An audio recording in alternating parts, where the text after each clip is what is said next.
অস্থিৰ হৈ পৰিছে বাংলাদেশৰ ৰাজনৈতিক পৰিস্থিতি আৰু তাৰ মাজতেই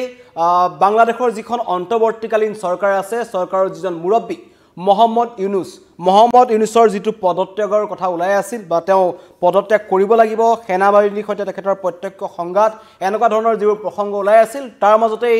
এজন মোহাম্মদ ইউনুছে ঘোষণা কৰিছে যে তেওঁ পদত্যাগ নকৰে এইটো এটা উৰা বাতৰি ওলোৱা হৈছিল তেওঁ কৈছে তেওঁ যি স্থিতি আছে তেওঁ নিজৰ স্থিতিত অটল থাকিব তেওঁ চৰকাৰৰ মুৰব্বী হিচাপে থাকিব আৰু সেইখন চৰকাৰ তেওঁ চলাই নিব এনেকুৱা ধৰণৰ পৰিস্থিতি কিন্তু তাৰ মাজতেই পুনৰ বাংলাদেশ জ্বলিছে বাংলাদেশত আটাইতকৈ ডাঙৰ কথা যি পূৰ্বৰ পৰা দেখিছিলোঁ ছাত্ৰ আন্দোলনৰ সময়ৰ পৰা হিন্দু লোকসকলৰ ওপৰত সংখ্যালঘু হিন্দু লোকসকলৰ ওপৰত লগতে বৌদ্ধ ধৰ্মৰ যিসকল লোক আছে তেওঁলোকৰ ওপৰত যেনেকুৱা ধৰণৰ ভয়ংকৰ আক্ৰমণ হৈছিল সেই আক্ৰমণ পুনৰ তীব্ৰতৰ হৈছে এনেকুৱা কিছুমান কথা আছে বাংলাদেশৰ যি সংবাদ মাধ্যম আছে বাংলাদেশৰ সংবাদ মাধ্যমৰ পৰাও বহু তথ্য উলিয়াই দিয়া নহয় তাৰ মাজে মাজে চলি আছিল কিন্তু তাৰিকুল ইছলাম হত্যাকাণ্ডৰ পিছৰ পৰা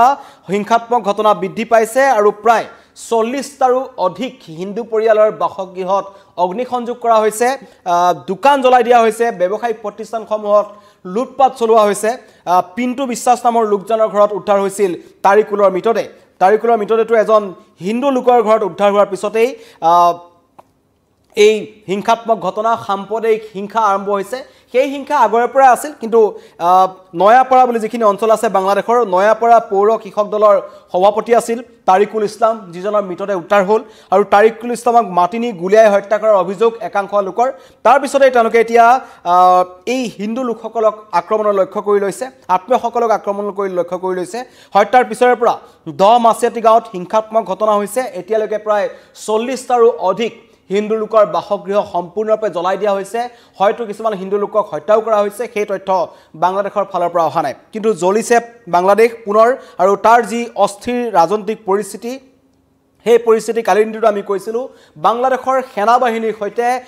মোহাম্মদ ইউনুছৰ এটা প্ৰত্যক্ষ সংঘাত হৈছিল সেই সংঘাতৰ সময়ছোৱাতে কিন্তু এক ভয়ংকৰ উদ্বিগ্ন খবৰ আহিছে এইবাৰ দেশখনত পুনৰ সাম্প্ৰদায়িক হিংসাৰ ঘটনা আৰম্ভ হৈছে আৰু পুনৰ বলিৰ পঠা হৈছে হিন্দু ধৰ্মৰ লোকসকল বিচাৰি হিন্দু ধৰ্মৰ লোকসকলক মাৰা হৈছে হিন্দু বুলি যিসকল লোক তাত জীয়াই আছিল যিসকলৰ ব্যৱসায়িক প্ৰতিষ্ঠান আছিল তেওঁলোকক আক্ৰমণৰ লক্ষ্য কৰি লোৱা হৈছে তেওঁলোকৰ যিসমূহ ব্যৱসায়িক প্ৰতিষ্ঠান আছিল আমি এনেও জানো যে বাংলাদেশত থকা হিন্দু লোকসকলৰ পৰিস্থিতি কেনেকুৱা তেওঁলোক কেনেকুৱা এটা পৰিস্থিতিৰ মাজেৰে জীৱন যাপন কৰিব লগা হৈছে যেতিয়া দুৰ্গা পূজা হয় অন্য পূজা হয় সেই অঞ্চলসমূহৰ ৰাইজত লগত কেনেকুৱা ধৰণৰ প্ৰত্যক্ষ সংঘাত কৰে একাংশ মৌলবাদী শক্তিৰ লোকসকলে মৌলবাদী শক্তিৰে পৰিচালিত একাংশ লোকে বিভিন্ন ধৰণৰ হিন্দু ধৰ্মৰ যিমান ধৰ্মীয় পূজা উপাসনা চলি আছে সকলো ভাঙি এফালৰ পৰা শেষ কৰি পেলালে তাৰ পিছতো দুৰ্গা পূজাৰ সময়ত তেওঁলোকে অগ্নিসংযোগ কৰে মূৰ্তি ভাঙে আৰু প্ৰতিবাৰে প্ৰতিটো মুহূৰ্তত বাংলাদেশত থকা হিন্দু লোকসকলক আক্ৰমণ কৰা হয় আৰু তাৰ নেতৃত্বত দিছে এইবাৰ মোহাম্মদ ইউনুছৰ চৰকাৰে জেহাদীক হাত খুলি দিছে মৌলবাদীক তেওঁলোকে হাত খুলি দিছে যি মন যায় তাকেই কৰিব পাৰে তাত থকা এইসকল মৌলবাদী শক্তিয়ে আৰু তাৰেই প্ৰমাণ পোৱা গৈছে এই যি নয়াপাৰা আছে বাংলাদেশৰ নয়াপাৰাৰ দহৰ মাছিয়াতি গাঁৱত যি হিংসাত্মক পৰিস্থিতি সৃষ্টি হৈছে সাম্প্ৰদায়িক সংঘৰ্ষৰ সৃষ্টি হৈছে সেই সাম্প্ৰদায়িক সংঘৰ্ষত সাৰ পানী যোগাইছে বাংলাদেশৰ মোহাম্মদ ইউনুছৰ চৰকাৰৰ সেনা আৰক্ষীয়ে তেওঁলোকে বিপদত থকা তেওঁলোকৰ দেশৰ হিন্দু লোকসকলক তেওঁলোকে সহায় কৰিবলৈ যোৱা নাই তেওঁলোকক ধৰ্মৰ বাবে কেৱল মৰিবলৈ দিছে এৰি দিছে মৌলবাদ শক্তিক কোৱা হৈছে সংখ্যালঘু লোকসকলক এফালৰ পৰা শেষ কৰিব লাগে আৰু তেওঁলোকৰ হেতুৱে হৈছে এক প্ৰকাৰ তেওঁলোকৰ লক্ষ্য যেতিয়া আমি ছাত্ৰ আন্দোলন হৈছিল তেতিয়া এটা কথা দেখিছিলোঁ আগষ্ট মাহৰ সময়ছোৱাত যেতিয়া শেখ হাছিনা দেশ এৰি আহিব লগা হ'ল কিমান হিন্দু মহিলাক তাত ধৰ্ষণ কৰা হ'ল কিমান লোকক জীৱনতে অগ্নিসংযোগ কৰি জ্বলাই দিয়া হ'ল বহু লোকৰ বাসগৃহ ভাঙি দিয়া হ'ল বৌদ্ধ ধৰ্মৰ লোকসকলক তেওঁলোকৰ যিবোৰ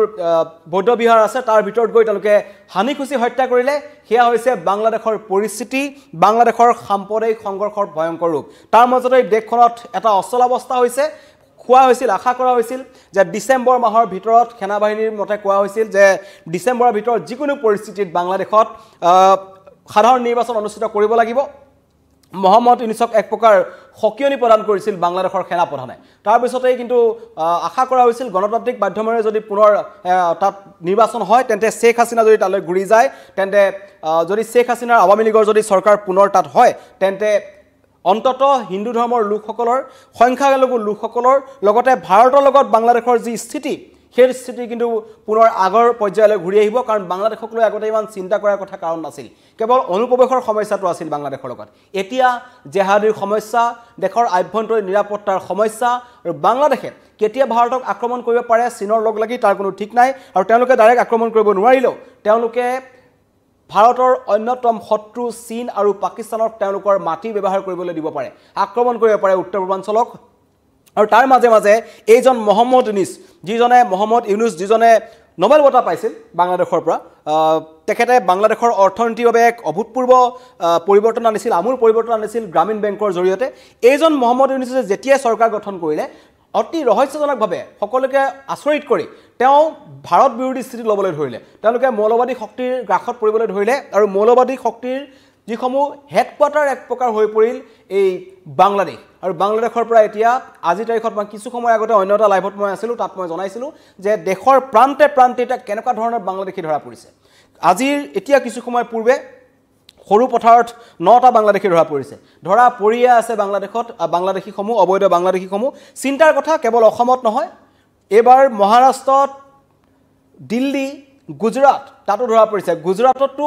বাংলাদেশীৰ ঘৰ ভাঙিবলগীয়া হৈছে চিন্তা কৰক বাংলাদেশীয়ে গৈ গুজৰাটত ঘৰ বনাইছে এয়া হৈছে বাংলাদেশৰ পৰিস্থিতি তেনে পৰিস্থিতিত ৰাজনৈতিক অস্থিৰতাৰ মাজত আমাৰ দেশখনো কৰবাত নহয় কৰবাত চিন্তাত পৰিছে যদিহে বাংলাদেশৰ ৰাজনৈতিক পৰিস্থিতি একেই থাকে তেন্তে কিন্তু ভাৰতৰ কাৰণে চিন্তাৰ কথা তেন্তে কিন্তু উত্তৰ পূৰ্বাঞ্চলৰ কাৰণে এটা চিন্তাৰ কথা কাৰণ তেওঁলোকে সন্মুখীকৈ আক্ৰমণ কৰিব নোৱাৰিলেও প্ৰক্ৰিয়াকৈ তেওঁলোকে শত্ৰু ৰাষ্ট্ৰক সহায় কৰিব কাৰণ মহম্মদ ইউনুছৰ চৰিত্ৰ এই আগষ্ট মাহৰ পৰা এতিয়ালৈকে ওলাই পৰিছে এবছৰে তেওঁ নিজৰ দেশখনত এটা সুস্থিৰ অৱস্থা আনিব নোৱাৰিলে সমগ্ৰ দেশখনত প্ৰথম অৱস্থাত ছাত্ৰ আন্দোলনৰ পিছত দেখা গৈছিল সমগ্ৰ বিশ্বই দেখিছিল বাংলাদেশৰ এটা কলা ইতিহাস আচলতে তেওঁলোকৰ স্বাধীনতাৰ সময়ত যিসকলে সৰ্বোচ্চ উজাৰি পাকিস্তানৰ পৰা পূব পাকিস্তানখন আনি স্বাধীন বাংলাদেশ কৰিলে সেইসকল মুক্তিযুঁজাৰুক তেওঁলোকে যেনেকুৱা ধৰণৰ কৰিলে যেনেকুৱা ধৰণৰ আক্ৰমণ কৰা হ'ল আৱামী লীগৰ থকা লোকসকলক বিচাৰি হত্যা কৰা হ'ল মুক্তিযুঁজাৰুসকলক যিসকলৰ বাবে তেওঁলোকে স্বাধীন বাংলাদেশ পাইছিল এখন নতুন বাংলাদেশত তেওঁলোক জন্ম হৈছিল নতুন বাংলাদেশ পাইছিল মুক্ত মনে তেওঁলোকে উশাহ ল'ব পাৰিছিল য'ত পাকিস্তানী সেনাই আহি তেওঁলোকক ঘৰৰ পৰা চুচুৰাই নিয়া নাছিল সেইসকল মুক্তিযুঁজাৰুক তেওঁলোকে ডিঙিত চেণ্ডেলৰ মালা পিন্ধাই ঢাকাৰ ৰাজপথেদি তেওঁলোকে উলিয়ালে সমদল তাৰ পিছতে তেওঁলোকৰ একাংশ সেনাবাহিনীয়ে হিতাহিত জ্ঞান হেৰুৱাই ভাৰতক আক্ৰমণ কৰাৰ কথা ভাৰতক বোমাৰে উৰুৱাই দিয়াৰ কথা এনেকুৱা ধৰণৰ কথা ক'বলৈ ধৰিলে তাৰ পিছত লাহে লাহে দেখা গ'ল তেওঁলোকৰ চীনৰ লগত তেওঁলোকৰ সংস্পৰ্শ তেওঁলোকে উত্তৰ পূৰ্বাঞ্চলখনক তেওঁলোকে লেণ্ডলক বুলি ক'বলৈ ধৰিলে এনেকুৱা ধৰণৰ উৎফট মন্তব্য দিবলৈ ধৰিলে আৰু মহম্মদ ইউনুছে গৈ পাকিস্তানৰ বিদেশ মন্ত্ৰীৰ সৈতে হাত মিলালে পাকিস্তানৰ সৈতে তেওঁলোকে সামৰিক চুক্তি সম্পন্ন কৰিলে চীনৰ সৈতে তেওঁলোকে সামৰিক চুক্তি সম্পন্ন কৰিলে লগতে ভাৰতৰ সৈতে থকা সকলো চুক্তি তেওঁলোকে বাতিল কৰিলে সকলো ধৰণৰ সম্পৰ্ক তেওঁলোকে ভাৰতৰ সৈতে বাতিল কৰিছে ভাৰত বিৰোধী স্থিতি অটল আছে প্ৰয়োজনত পাকিস্তানৰ সৈতে যেতিয়া ভাৰতৰ যুদ্ধ উত্তেজনা পৰিস্থিতি সৃষ্টি হৈছিল তেতিয়াও তেওঁলোকৰ ফালৰ পৰা অদ্ভুত মন্তব্য দেখা পোৱা গ'ল কোৱা হ'ল যে যদি লাগে তেন্তে আমি পাকিস্তানৰ হৈ আছোঁ কিন্তু এতিয়া বাংলাদেশ জ্বলিছে বাংলাদেশত অস্থিৰ অৱস্থা এটাৰ সৃষ্টি হৈছে কিন্তু চিন্তাৰ কথা তাত থকা সংখ্যালঘু হিন্দুসকল যিসকলে মুহূৰ্তে এতিয়া এটা ভয়ংকৰ সময় পাৰ কৰিব লগা হৈছে আৰু ইয়াৰ মাজতেই এই অস্থিৰ পৰিস্থিতিৰ মাজতেই বাংলাদেশৰ অন্তৰ্বৰ্তীকালীন চৰকাৰৰ মুখ্য উপদেষ্টা মহম্মদ ইউনুছক আজি সাক্ষাৎ কৰিব বহুকেইটা ইছলামিক সংগঠনে সেইটো আটাইতকৈ ডাঙৰ কথা ইছলামিক সংগঠনবোৰৰ নেতৃত্বতেই বাংলাদেশত সংখ্যালঘু হিন্দু বা জৈন বৌদ্ধ যিসকল লোক আছে তেওঁলোকৰ ওপৰত আক্ৰমণ চলি আছে তেওঁলোকক বিচাৰি হত্যা কৰা হৈছে আৰু সেই ইছলামিক সংগঠনসমূহৰ সৈতে আজি মহম্মদ ইউনুছে কেইবাখনো বৈঠকত অংশগ্ৰহণ কৰিব যিটোৱে কিন্তু কৰবাত নহয় কৰবাত পুনৰ এটা চিন্তাৰ কাৰণ হ'ব পাৰে সাম্প্ৰদায়িক হিংসা বৃদ্ধি পোৱাৰ আশংকা আছে কাৰণ এইসমূহ সংগঠনক ইতিমধ্যে মহম্মদ ইউনুছে হাত খুলি থৈছে যেনেকৈ লাগে তেনেকৈ তেওঁলোকে হিংসা চলাব পাৰে হত্যালীলা চলাই গৈছে আমি দেখিছোঁ বাংলাদেশৰ পৰিস্থিতি আজি সাক্ষাৎ কৰিব ইছলামী আন্দোলন বাংলাদেশ আমাৰ বাংলাদেশ পাৰ্টি জমিয়তে উলামায়ে ইছলাম খেলফাত মজলিছ গণ অধিকাৰ পৰিষদ নেজামে ইছলাম পাৰ্টি হেজাফত ইছলাম এওঁলোকৰ শীৰ্ষ নেতৃত্বই আজি সন্ধিয়া 6 বজাত প্ৰধান উপদেষ্টাৰ চৰকাৰী বাসভৱনত যমুনা বুলি যাক কয় সাক্ষাৎ কৰিব মহম্মদ ইউনুছক সংস্কাৰ নিৰ্বাচন স্বৈৰতন্ত্ৰৰ লগত জড়িতসকলৰ বিচাৰ নিশ্চিত কৰোঁতে অন্তৰ্বৰ্তীকালীন চৰকাৰে কৰণীয় বিষয়ত এইসকল শীৰ্ষ ইছলামিক সংগঠনৰ নেতাই তেওঁলোকৰ পৰামৰ্শ দিব ভাবক ইছলামী নেতাই এজন দেশৰ যিজন অন্তৰ্বৰ্তীকালীন চৰকাৰৰ মুৰব্বী তেওঁ ইছলামিক সংগঠনৰ নেতৃবৃন্দৰ পৰা তেওঁলোকে এটা পৰামৰ্শ ল'ব আৰু এই পৰামৰ্শ কিমান ভয়ংকৰ হ'ব পাৰে তাৰ কিছু নমুনা আমি ইতিমধ্যে দেখিছোঁ যে তাৰিকুল হত্যাকাণ্ডৰ পিছত বাংলাদেশত যি সাম্প্ৰদায়িক হিংসা আৰম্ভ হৈছে সেই হিংসা কিমান ভয়ংকৰ হৈ গৈ আছে আৰু তাৰ মাজত ক'ৰবাত নহয় ক'ৰবাত প্ৰাণৰ শংকাত ভুগিছে হিন্দু লোকসকল তেওঁলোকক যিকোনো মুহূৰ্তত তাত হত্যা কৰা হ'ব পাৰে কাৰণ তাত চৰকাৰ চলি আছে মহম্মদ ইউনুছৰ যি মহম্মদ ইউনুছে ভাৰত আৰু হিন্দুৰ বিৰুদ্ধে ইতিমধ্যে জেহাদ ঘোষণা কৰিছে বিচাৰি হত্যা কৰা হৈছে হিন্দুসকলক বাংলাদেশত আৰু তেওঁলোকৰ যি দোকান আছে কাৰণ এটা কথা ইতিহাস সাক্ষী আছে যেতিয়া ভাৰত পাকিস্তান ভাগ হ'ল যেতিয়া বাংলাদেশ দিয়া হ'ল যিসমূহ জিলা তালৈ গ'ল ৰংপুৰ জিলা আছিল লগতে ঢাকা এই চহৰসমূহত যথেষ্ট সংখ্যক হিন্দু লোক বসবাস কৰিছিল তেওঁলোকে সপোনতো ভবা নাছিল যে পৰৱৰ্তী সময়ত যিখন দেশলৈ তেওঁলোক গৈছে বা যিখন দেশৰ প্ৰতি তেওঁলোকে সহানুভূতি দেখাইছে সেইখন দেশতে তেওঁলোকক ধৰ্মৰ নামত হত্যা কৰা হ'ব ধৰ্মৰ নামত যে তেওঁলোকক হত্যা কৰা হ'ব কাৰণ বাংলাদেশখন স্বাধীন কিয় হৈছিল সেইটো আমি সকলোৱে দেখিছোঁ তেওঁলোকক পাকিস্তানৰ ইছলামাবাদে তেওঁলোকৰ যি বাংলাভাষী লোকসকল আছিল বাংলাভাষী নেতাসকলক তেওঁলোকে সদায় মাহিয়াৰ দৃষ্টিকোণেৰে চাইছিল ইছলামাবাদৰ যি মূল ৰাজনৈতিক প্ৰেক্ষাপট আছে তাত তেওঁলোকে প্ৰত্যক্ষভাৱে তেওঁলোকে জড়িত হ'ব পৰা নাছিল কেৱল ভাষাৰ নামত কেৱল তেওঁলোকৰ ভাষা প্ৰেম আছে বাংলাৰ যিটো ভাষা প্ৰেম সমগ্ৰ বিশ্বই জানে কাৰণ বিশ্বৰ ভিতৰত এনেকুৱা এখন দেশ আছে যিখন কেৱল ভাষাৰ নামত তেওঁলোকে এখন স্বাধীন দেশ হ'ল যিখন হৈছে বাংলাদেশ তেওঁলোকে ভাষা প্ৰেম আছে বাংলাভাষী লোকসকলৰ সেই কথা তেওঁলোকে সমগ্ৰ বিশ্বৰ সন্মুখত প্ৰমাণ কৰিছে তেওঁলোকে কোনো কাৰণত তেওঁলোকে যিটো উৰ্দু ভাষা আছিল উৰ্দু ভাষাটোক তেওঁলোকে আদৰি নল'লে এতিয়া সাক্ষী আছে তেওঁলোকে নিজৰ ভাষাত অটল থাকিলে আৰু তাৰপিছত তেওঁলোকে বাংলাদেশ গঠন কৰিলে কিন্তু সেই বাংলাদেশত থকা হিন্দু লোকসকলক এতিয়া তেওঁলোকৰ যিজন ৰাষ্ট্ৰপ্ৰধান বুলি ক'ব লাগিব সকলো তেওঁৰ মতে চলি আছে জেহাদী কাৰ্যকলাপত আৰু তেওঁ জেহাদীৰ মতে চলি আছে তেওঁ চীনৰ মতে চলি আছে পাকিস্তানৰ মতে চলি আছে আৰু তেনেকুৱাজনৰ নেতৃত্বত এতিয়া সেই সকল লোকক যিসকলে মনে প্ৰাণে হিন্দু হ'ব পাৰে কিন্তু তেওঁলোক বাংলাদেশী তেওঁলোকে মনে প্ৰাণে বাংলাদেশৰ বাবে কাম কৰে মনে প্ৰাণে তেওঁলোকে বাংলাদেশত থাকে বাংলাদেশ তেওঁলোকৰ বাবে আপোন তেওঁলোকৰ বাংলাদেশৰ যি আমাৰ সোণাৰ বাংলা তেওঁলোকেও গায় কিন্তু সেই সময়ত সেই সকলক কেৱল হিন্দু হোৱাৰ বাবে হত্যা কৰা হৈছে এতিয়া বাংলাদেশত আৰু এই সকলো কথা চলিছে মহম্মদ ইউনুছৰ নেতৃত্বত আৰু এইজন মহম্মদ ইউনুছে এতিয়া স্পষ্টভাৱে কৈছে যে তেওঁ পদত্যাগ নকৰে সেইটো আটাইতকৈ ডাঙৰ এটা চিন্তাৰ কথা কাৰণ কালি যোনটো খবৰ আহিছিল যে পদত্যাগ কৰিব লগা হ'ব পাৰে কাৰণ সেনাবাহিনীৰ সৈতে প্ৰত্যক্ষ সংঘাত আছে তেওঁলোকৰ প্ৰত্যক্ষ সংঘাত হোৱাৰ পিছত হয়তো থৰকা চুটি হেৰুৱাই মহম্মদ ইউনুছে পদত্যাগ কৰিব পাৰে কিন্তু তেওঁক পদত্যাগ কৰিবলৈ দিব নোৱাৰিব এই কথা সকীয়াই দিছে এই ইছলামিক সংগঠনসমূহে মন গ'লেই পদত্যাগ কৰিব নোৱাৰিব মহম্মদ ইউনুছে এতিয়া নিজৰ মতে কৰিবলগীয়া একো নাই তেওঁ কোৱা হৈছে অন্তৰ্বৰ্তীকালীন চৰকাৰৰ মুখ্য উপদেষ্টাক সকীয়াই দিছিল ইছলামী ছাত্ৰ আন্দোলন বাংলাদেশৰ মুৰব্বী মুফতি সৈয়দ মহম্মদ ফয়জুল কৰিমে কৈছে মহম্মদ ইউনুছে ব্যক্তিগত সিদ্ধান্তত চলিব নোৱাৰিব দেশখনৰ অন্তৰ্বৰ্তীকালীন চৰকাৰৰ মুৰব্বী কিন্তু তেওঁক ধমক দিয়ে সকীয়নি দিয়ে ইছলামী ছাত্ৰ আন্দোলনৰ মুৰব্বী মুফতি সৈয়দ মহম্মদ ফয়জুল কৰিমে আৰু তেওঁ জানি বুজো তেওঁ যদি ভাবে যে মই পদত্যাগ কৰিম তেওঁ পদত্যাগ কৰিব নোৱাৰে তেওঁক পদত্যাগ কৰিলে বিপদ হ'ব কোৱা হৈছে ব্যক্তিগত সিদ্ধান্ত লোৱাৰ অধিকাৰ মহম্মদ ইউনুছৰ নাই মহম্মদ ইউনুছে যিখন সপোন দেখিছিল নতুন বাংলাদেশ সেই বাংলাদেশ এতিয়া জ্বলি শেষ হৈ গৈছে সেই বাংলাদেশত এতিয়া অস্থিৰ পৰিৱেশ ৰাজনৈতিক অৱস্থা তেনেই বেয়া আৰু তেওঁলোকে এতিয়া তীব্ৰ আৰ্থিক সংকটত ভুগিছে দেশ চলাবলৈ ধন নাই কিন্তু তাৰ মাজতো তেওঁলোকে মৌলবাদী শক্তিক তেওঁলোকে যিমান পাৰে সহায় কৰিছে তেওঁলোকৰ মাটি দিছে যাতে ভাৰত বিৰোধী কাৰ্যকলাপ তেওঁলোকে চলাই যাব পাৰে ভাৰতৰ বিৰুদ্ধে কাৰ্যকলাপ তেওঁলোকে কৰি যাব পাৰে আৰু এই সময়ছোৱাত আমি দেখিছিলোঁ এবিটি আনসাৰুল বাংলাদেশ টিম যিটো অন্যতম এটা মোষ্ট ওৱান্টেড সন্ত্ৰাসবাদী সংগঠন তাৰ সন্ত্ৰাসবাদী সংগঠনৰ যিসমূহ উচ্চপদস্থ শীৰ্ষ বিষয়া আছে বাংলাদেশত তেওঁলোকে এতিয়া জনসমাৱেশ কৰি আছে তেওঁলোকে মুকলিকৈ বাংলাদেশৰ নতুন প্ৰজন্মক সামৰিক প্ৰশিক্ষণ ল'বলৈ মাতিছে তেওঁলোকে সন্ত্ৰাসবাদী কাৰ্যকলাপ কৰিবলৈ তেওঁলোকক উদঙনি দিছে ভাৰত বিৰোধী কথা তেওঁলোকে কৈছে ভাৰতক দ্বিখণ্ডিত কৰাৰ কথা কৈছে উত্তৰ পূৰ্বাঞ্চলক কাঢ়ি লোৱাৰ কথা কৈছে তাৰ মাজতে বাংলাদেশ জ্বলিছে বাংলাদেশ জ্বলি এক প্ৰকাৰ শেষ হৈ গৈছে আৰু বাংলাদেশত এতিয়া ক্ৰমাৎ অধিক অস্থিৰ হৈছে ৰাজনৈতিক পৰিস্থিতি ইটোৰ পিছত সিটো সিদ্ধান্ত গ্ৰহণ কৰিছে কেতিয়াবা যদি সেনাবাহিনীয়ে মহম্মদ ইউনুছক ধমক দিছে কেতিয়াবা ইছলামী ছাত্ৰ আন্দোলনৰ মুৰব্বী মুফতি সৈয়দ মহম্মদ ফয়জুল কৰিমে মহম্মদ ইউনুছক ধমক দিছে কৈছে